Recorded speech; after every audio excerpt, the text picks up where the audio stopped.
Hello बच्चों, मैं नीता तिवारी आप सभी का स्वागत करती हूं आपके अपने स्मार्ट लर्निंग के प्लेटफॉर्म पे। तो बच्चों, हम सभी पढ़ रहे हैं क्लास 6 की ज्योग्राफी चैप्टर 2 पार्ट 3 है और हमारा चैप्टर क्या है? ग्लोब है ना। हम ग्लोब के बारे में पढ़ रहे हैं, लैटिट्यूड्स एंड लॉन्गिट्यूड्स। और पिछले वीडियो में हमने पैरेलल्स ऑफ लैटिट्यूड्स पढ़ा था और मुझे उम्मीद है कि आपने वो वीडियो देख लिया होगा। आज हम पढ़ने जा रहे हैं इंपॉर्टेंट पैरेलल्स ऑफ लैटिट्यूड्स। ठीक है, चलिए शुरू करें वीडियो।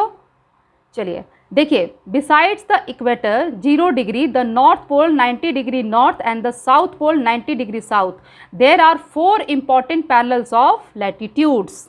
ठीक है, अब कौन कौन से हैं? फर्स्ट है Tropic of Cancer 23.5 degree north in the northern hemisphere. Second, Tropic of Capricorn 23.5 degree south in the southern hemisphere. Third है Arctic Circle at 66.5 degree north of the equator. And fourth है Antarctic circle at 66.5 degree south of the equator. ठीक है, तो चलिए अब हम इसे यहाँ भी देख लेते हैं, हिंदी में भी अपनी भाषा में। देखिए, विषुवत वृत्त यानी कि जो आपका इक्वेटर है 0 डिग्री उत्तर ध्रुव 90 डिग्री उत्तरी तथा दक्षिण ध्रुव 90 डिग्री दक्षिण के अतिरिक्त 4 महत्वपूर्ण अक्षांश समानांतर रेखाएं और भी हैं। ये कौन कौन सी हैं? ये हैं उत्तरी गोलार्ध में कर्क रेखा, ठीक है, 23.5 डिग्री 23.5 डिग्री उत्तरी। दक्षिणी गोलार्ध में मकर रेखा 23.5 डिग्री दक्षिणी। ठीक है, विषुवत वृत्त के 66.5 डिग्री उत्तर में उत्तर ध्रुव वृत्त तथा विषुवत वृत्त रेखा के 66.5 डिग्री दक्षिण में दक्षिण ध्रुव वृत्त। ठीक है, तो जो पैरेलल्स ऑफ लैटिट्यूड्स हमने पढ़ा था बच्चों, तो उसमें जो है 4 जो लैटिट्यूड्स हैं, जो पैरेलल्स ऑफ लैटिट्यूड्स हैं, उनमें 4 जो हैं वो बहुत ही इम्पॉर्टेंट हैं। ठीक है, तो पहला कौन सा है? पहला है आपका ट्रॉपिक ऑफ कैंसर, ठीक है, जो कि नॉर्दर्न हेमिस्फेयर में आता है। दूसरा है ट्रॉपिक ऑफ कैप्रिकॉन जो कि सदर्न हेमिस्फेयर में आता है। तीसरा है आर्कटिक सर्कल, ठीक है, जो कि इक्वेटर के आपके नॉर्थ में है ना। और चौथा कौन सा है? अंटार्कटिक सर्कल जो कि इक्वेटर के साउथ में आता है। तो आओ इसको हम एक बार एक डायग्राम में समझते हैं। वैसे तो आपके बुक में भी ये पिक्चर दी हुई है, ठीक है, देखिए मैं आपके बुक में ही समझा देती हूँ। चलिए देखिए, ये देखिए, ये है हमारा इक्वेटर, है ना, 0 डिग्री पे ये है हमारा इक्वेटर। फिर ये गया है ट्रॉपिक ऑफ कैंसर, ठीक है। उसके बाद ये कितना है? देखिए 23.5 डिग्री नॉर्दर्न हेमिस्फेयर में है। फिर ट्रॉपिक ऑफ कैप्रिकॉन, ये भी 23.5 डिग्री साउथ सदर्न हेमिस्फेयर में है। उसके बाद है आर्कटिक सर्कल, इक्वेटर के नॉर्थ में है ना, कितना है? 66.5 डिग्री नॉर्थ पे पड़ता है ये। और जो अंटार्कटिक सर्कल है वो कहाँ पड़ता है? आपके इक्वेटर के साउथ में है ना, सदर्न हेमिस्फेयर में, साउथ में पड़ता है और 66.5 डिग्री साउथ में है, ठीक है ना।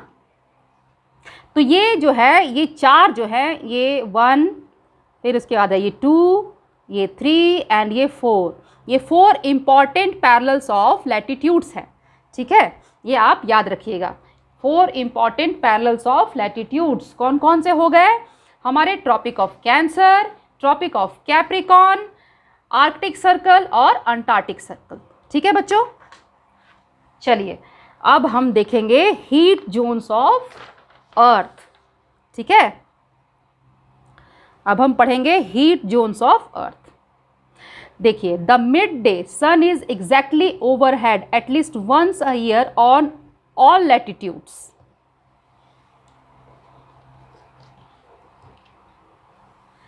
In between the Tropic of Cancer and the Tropic of Capricorn.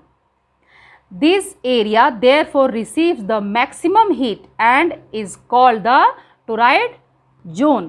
ठीक है, तो देखिए क्या है कि कर्क रेखा और मकर रेखा यानी कि ट्रॉपिक ऑफ कैंसर और ट्रॉपिक ऑफ कैप्रिकॉर्न के बीच की सभी अक्षांशों पर, मतलब कि उसके बीच में जो अक्षांश रेखाएं हैं, ठीक है, सभी अक्षांशों पर सूर्य जो है वर्ष में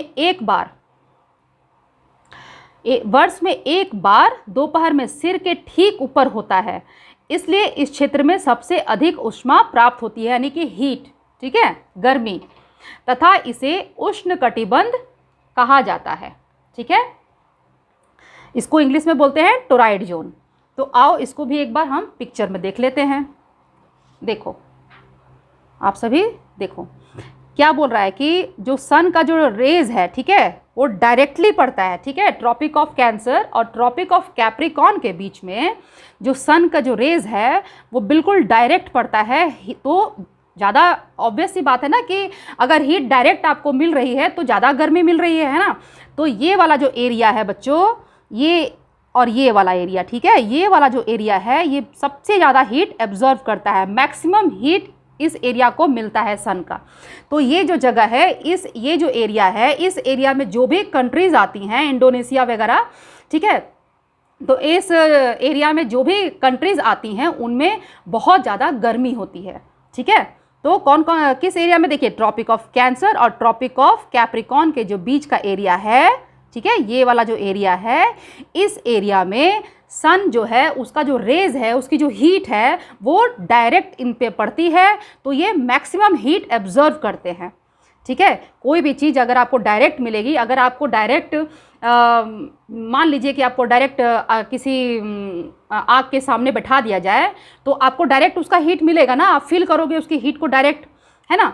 तो उसी प्रकार से सन का जो हीट है वो इस एरिया पर बिल्कुल रेज जो है उसकी डायरेक्ट पड़ती है। इसकी वजह से मैक्सिमम हीट यहाँ पर होता है। तो इसलिए इस जोन को क्या बोलते हैं, इस जोन को बोलते हैं टोराइड जोन। ठीक है, इसको क्या बोलते हैं, उष्णकटिबंधीय, ठीक है, प्रदेश, हिंदी में बोलते हैं उष्णकटिबंधीय। देखिए आप जब आगे पढ़ोगे ना तो आपको आएगा कि कौन कौन से प्रदेश जो है वो उष्णकटिबंध हैं, शीतोष्ण हैं, शीत हैं, इस तरीके के आपके जो है सवाल आते हैं। ठीक है, तो इसलिए जहाँ ज़्यादा हीट मिल रही है, सबसे ज़्यादा हीट मिल रही है, वो जगह आपकी कौन सी जोन हो जाएगी, टोराइड जोन हो जाएगी। हिंदी में उष्णकटिबंधीय जो प्रदेश, वो एरिया कहलाएगा। जो भी उस जगह पे, वो जो भी कंट्रीज इस जगह पे इन एरियाज में होंगी वो। ठीक है, चलिए अब आगे देखते हैं।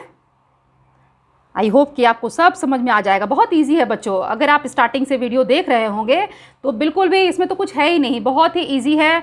मतलब एकदम स्टेप बाय स्टेप आप वीडियो को देखते जाइए और आराम से आपको हर चीज़ समझ में आ जाएगी और आपको मज़ा भी आएगा, है ना। चलिए देखते हैं। The midday sun never shines overhead on any latitudes beyond the Tropic of Cancer and the Tropic of Capricorn. The angle of the sun's rays goes on decreasing towards the poles. As such, the areas bounded by the Tropic of Cancer,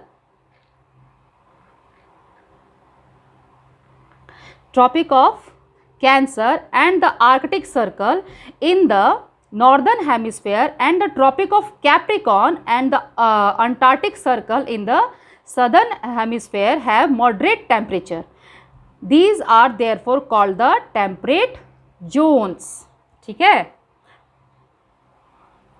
देखिए अब क्या है, कर्क रेखा तथा मकर रेखा के बाद किसी भी अक्षांश पर दोपहर का सूर्य कभी भी सिर के ऊपर, यानी कि ट्रॉपिक ऑफ कैंसर और ट्रॉपिक ऑफ कैप्रिकॉर्न के बाद किसी भी अक्षांश पर, किसी भी लैटिट्यूड्स पर दोपहर का जो सूर्य है वो कभी भी सिर के ऊपर नहीं होता।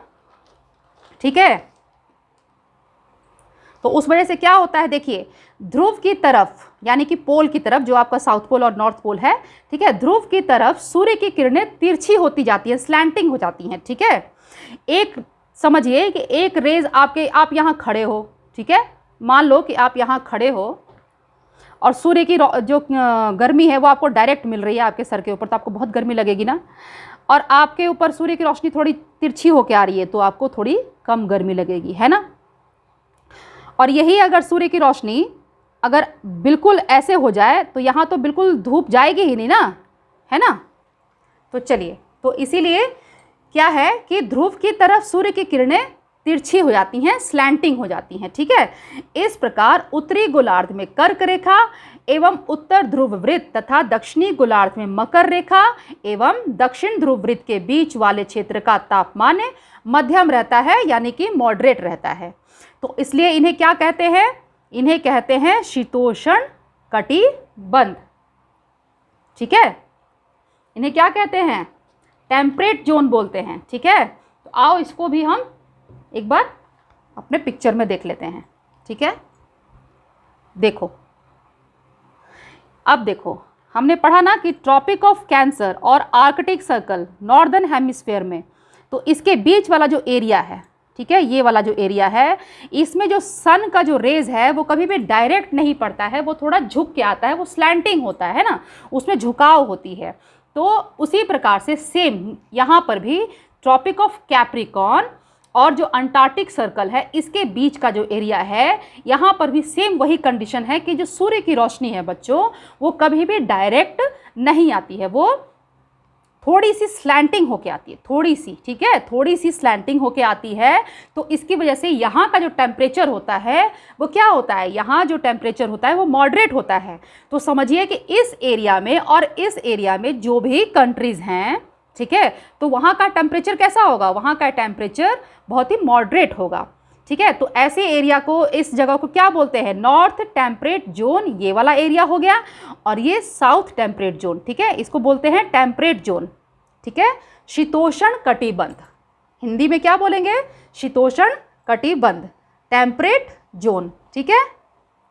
तो आपको समझ में आ गया ना कि ये वाला जो एरिया है, जो टोराइड जोन है, ठीक है, जो कि ट्रॉपिक ऑफ कैप्रिकॉर्न और ट्रॉपिक ऑफ कैंसर के बीच का जो एरिया है, यहाँ सन का जो रेज है वो डायरेक्ट पड़ता है, तो यहाँ मैक्सिमम हीट एब्जॉर्ब होता है। तो इसलिए इस एरिया को बोलते हैं टोराइड जोन, यहाँ बहुत गर्मी होती है, ठीक है, और हिंदी में बोलते हैं उष्ण कटिबंधीय प्रदेश, ठीक है बच्चों। और जो ट्रॉपिक ऑफ कैंसर और आर्कटिक सर्कल है, इसके बीच में जो सन का जो रेज है वो थोड़ा स्लैंटिंग होके आता है, थोड़ा झुक करके आता है, ठीक है। उसी प्रकार से ट्रॉपिक ऑफ कैप्रिकॉर्न और अंटार्कटिक सर्कल के बीच का जो एरिया है, यहाँ भी जो सन रेज है वो स्लैंटिंग होके आता है ना, उसका भी उसमें झुकाव होता है। तो इसलिए इन एरिया के जो टेम्परेचर है वो किस तरीके का होता है? वो मॉडरेट होता है। वहाँ ना बहुत ज़्यादा गर्मी होती है और ना बहुत ज़्यादा ठंडी होती है, मतलब कि बहुत ही सुहाना होता होगा वहाँ का टेम्परेचर, है ना। चलिए, मुझे उम्मीद है कि आपको ये सारी चीज़ें यहाँ तक अभी तक क्लियर हो चुकी होगी, ठीक है। अब आगे देखते हैं, आगे क्या है। इसके बाद देखिए, इसके बाद है कि areas lying between the Arctic Circle and the north Pole in the northern hemisphere and the Antarctic Circle and the south Pole in the southern hemisphere are very cold. It is because here the sun does not rise much above the horizon. Therefore, its rays are always slanting. These are therefore called fridged zone. ठीक है, आप सभी जानते हैं कि उत्तरी ध्रुव और जो दक्षिणी ध्रुव है, जो हमारे नॉर्थ पोल और साउथ पोल है, वहाँ का जो टेम्परेचर होता है वो फ्रिज जोन कहलाता है। वो क्योंकि वहाँ बहुत ठंडी होती है ना, आप सभी जानते होंगे इस चीज़ को कि वहाँ बहुत ठंडी होती है, वहाँ सालों भर बर्फ़ जमी होती है। कहते हैं ना कि भाई पोल्स पे जाना, वहाँ रहना बहुत मुश्किल है ना, वहाँ लाइफ मतलब बहुत ही मुश्किल है। ठीक है, तो आ जाओ इसको समझ लेते हैं। चलो देखो, आप सभी इसको ध्यान से देखो। देखिए, उत्तरी गोलार्ध में उत्तर ध्रुव वृत्त एवं उत्तरी ध्रुव तथा दक्षिणी गोलार्ध में दक्षिणी ध्रुव वृत्त एवं दक्षिणी ध्रुव के बीच के क्षेत्र में ठंड बहुत होती है, क्योंकि यहाँ सूर्य क्षितिज से ज़्यादा ऊपर नहीं आ पाता है, इसलिए ये शीत कटिबंध कहलाते हैं। ठीक है, फ्रिज जोन कहलाते हैं, क्योंकि जो सन की जो रोशनी है वो वहाँ तक जो है बहुत कम पहुँच पाती है, बहुत कम। ठीक है, तो जब गर्मी मिलेगी ही नहीं तो ठंडी ही रहेगी ना। तो आ जाओ देखो फ्रिज जोन, अब इसको देखो।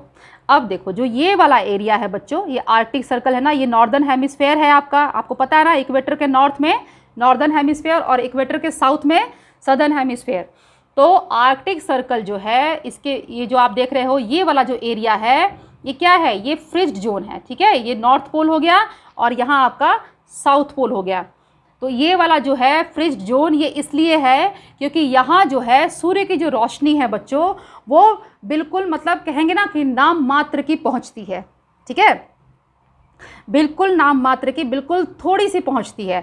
तो इस वजह से क्या होता है कि इन दोनों जगह पे जो नॉर्थ पोल है और साउथ पोल है, यहाँ का जो टेम्परेचर होता है वो किस तरीके का होता है, बहुत ही ज़्यादा ठंडा होता है, यहाँ बहुत ठंडी पड़ती है, ठीक है। यहाँ पे जो हमारा जो नॉर्थ पोल और साउथ पोल है बच्चों, यहाँ ठंडी बहुत ज़्यादा पड़ती है और इस वजह से क्या होता है, देखो रोशनी मिलेगी नहीं तो बर्फ़ जम जाएंगे, तो वहाँ क्या होता है, वहाँ सालों भर बर्फ़ जमी रहती है, ठीक है, एक बर्फ़ की पूरी चादर जमी होती है, समझ लीजिए इस तरीके से, ठीक है। तो इसलिए इस प्रदेश को, इस जो एरिया है, इसे क्या कहते हैं, इसे इंग्लिश में बोलते हैं फ्रिज्ड जोन और हिंदी में क्या बोलते हैं, शीतकटिबंध प्रदेश, ठीक है। तो आज हम इतना ही पढ़ेंगे, ठीक है। ये हमारा एक्चुअली लॉन्गिट्यूड्स जो हम लैटिट्यूड्स जो बच्चों हम पढ़ रहे थे वो हमारा यहाँ पे कंप्लीट होता है, ठीक है। तो मुझे उम्मीद है कि आपको ये क्लियर हो गया होगा, इसमें कोई डाउट नहीं होगा। आ जाओ एक बार और हम डायग्राम में इसको रिवाइज कर लेते हैं, ठीक है, क्योंकि आपका जो है यहाँ पर लैटिट्यूड्स जो हम पढ़ रहे थे वो यहाँ पर अब ख़त्म होता है, ठीक है। देखिए ये है इक्वेटर, है ना, और ये है Tropic of Cancer, Tropic of Capricorn, ये है अंटार्कटिक सर्कल और ये है Arctic Circle. 4 important parallels of latitudes, ठीक है। जब भी सवाल में आए, कोई क्वेश्चन आए, इनफैक्ट जो लोग सीटेट वगैरह या केवीएस वगैरह की तैयारी करते हैं उनको भी ये चीज़ें याद होनी चाहिए, ठीक है, कि कौन कौन से इंपॉर्टेंट पैरेलल्स ऑफ लैटिट्यूड्स हैं, ठीक है। तो अब देखिए अब क्या है बच्चों कि ये वाला जो एरिया है ट्रॉपिक ऑफ कैप्रिकॉन और ट्रॉपिक ऑफ कैंसर के बीच का जो भी एरिया है, ये जो एरिया है, यहाँ पे क्या होता है, यहाँ पे जो सन है उसकी जो रेज है वो डायरेक्ट आती है, उसकी वजह से यहाँ मैक्सिमम हीट होता है, ठीक है। ये एरिया मैक्सिमम हीट एब्जॉर्ब करता है सन का, तो इसकी वजह से यहाँ क्या होता है, बहुत ज़्यादा गर्मी होती है, बहुत ज़्यादा गर्मी होती है। तो इस एरिया को क्या बोलते हैं, इंग्लिश में टोराइड जोन बोलते हैं, ठीक है, और हिंदी में उष्णकटिबंधीय प्रदेश बोलते हैं। अब उसी प्रकार से जो आपका ट्रॉपिक ऑफ कैंसर और आर्कटिक सर्कल के बीच का जो एरिया है नॉर्दर्न हेमिस्फेयर में, ठीक है, और ट्रॉपिक ऑफ कैप्रिकॉन और अंटार्कटिक सर्कल के बीच का जो एरिया है आपके सदर्न हेमिस्फेयर में, ठीक है, यहाँ क्या होता है बच्चों कि जो सूर्य की जो रोशनी है वो डायरेक्ट नहीं पड़ती है, थोड़ी स्लैंटिंग होके आती है, थोड़ी झुक करके आती है। तो इससे क्या होता है, यहाँ का जो टेम्परेचर होता है वो मॉडरेट होता है, ठीक है, वहाँ ना बहुत ज़्यादा गर्मी महसूस होती है और ना बहुत ज़्यादा ठंडी महसूस होती है, ठीक है। अब आइए यहाँ पर आते हैं, ये वाला जो एरिया है, ठीक है, ये नॉर्थ पोल और ये साउथ पोल वाला जो एरिया है, यहाँ क्या होता है कि यहाँ जो सूर्य की जो रोशनी है वो बिल्कुल जरा सी आती है, ठीक है, बिल्कुल थोड़ी सी रोशनी वहाँ पर पहुँचती है, ठीक है। तो उससे क्या होता है कि ये जो एरिया है यहाँ हीट मिल ही नहीं पाता, ठीक है, तो इसकी वजह से ये एरिया बहुत ज़्यादा ठंडा रहता है। तो इसकी वजह से जो ये नॉर्थ पोल और साउथ पोल है इसे फ्रिज्ड जोन कहा जाता है, ठीक है, शीत कटिबंध, ठीक है, क्या कहा जाता है, फ्रिज्ड जोन, शीत कटिबंध, क्योंकि ये बिल्कुल फ्रिज रहता है। जैसे हमारे फ्रीजर में हम बर्फ़ जमाते कैसे फ्रिज हो जाता है ना, वहाँ हीट मिलती नहीं है बिल्कुल भी। वो आप कुछ भी कटोरे में या किसी इसमें आइस क्यूब्स या कुछ भी जमाते हो तो आप फ्रीजर में जब डालते हो तो वहाँ तो कोई गर्मी नहीं है, तो गर्मी नहीं है तो आप उसमें बर्फ़ जो है वो बिल्कुल जम जाता है ना, वो फ्रिज हो जाता है। और जैसे ही आप उसको बाहर निकालोगे उसको हीट मिलेगी तो वो पिघलना शुरू हो जाएगा, है ना। तो इस एरिया को क्या होता है, इस एरिया में हीट नहीं मिलती है, बहुत कम मिलती है, ठीक है। इसकी वजह से यहाँ सालों भर क्या होता है, बर्फ़ जमी रहती है ना। तो चलिए ये हो गया हमारा लैटिट्यूड्स, ठीक है, हमने अपना लैटिट्यूड्स पूरा कंप्लीट कर लिया कि लैटिट्यूड्स क्या है, इंपॉर्टेंट पैरेलल्स ऑफ लैटिट्यूड्स क्या है, ये सारी चीज़ें हम पढ़ चुके, ठीक है। तो अगले वीडियो में हम क्या पढ़ने वाले हैं, अगले वीडियो में हम पढ़ेंगे व्हाट आर लॉन्गिट्यूड्स, ठीक है बच्चों।